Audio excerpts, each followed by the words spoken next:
उद्योग आणि दुसरा आहे समुद्र.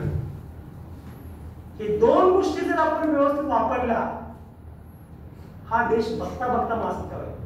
किंवा काही इकॉनॉमिक्स आपल्याला सांगायला, म्हणजे तुम्ही काही इकॉनॉमिक्स लिटरेचर वाचला तर काही इकॉनॉमिक्स आपल्याला सजेस्ट करतात की ऍग्रिकल्चरवरती जास्त फोर्स आहे, ऍग्रिकल्चरवरती जास्त बर्डन आहे, ऍग्रिकल्चरमध्ये जास्त लोक काम करतात, इथली जीडीपी कमी आहे, त्यामुळे इथले लोक काढा आणि दुसऱ्या सेक्टरमध्ये घाला, म्हणजे गावातले लोक काढा आणि शहरात घेऊन जावा.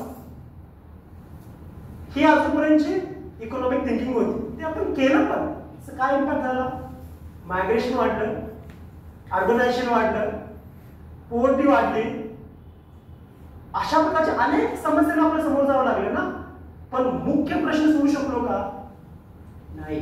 त्यामुळे आता अशी विचार करण्याची गरज आहे की आपला जो आता शेतीचा जीडीपीचा वाटा 18% आहे शेती उद्योगाचा, तो 36% कसा होईल? अशा प्रकारची थिंकिंग करण्याची गरज आहे, अशा प्रकारची योजना धोरण राबवण्याची गरज आहे, अशा प्रकारची डेव्हलपमेंटल अप्रोच आणण्याची गरज आहे ज्यामुळे शेती आणि शेती उद्योगाचं रिअल पोटेन्शियल बाहेर येईल. आणि जेव्हा रिअल पोटेन्शियल बाहेर येईल तेव्हा हा देश बघता बघता कुठे जाईल आपल्याला कळणार नाही.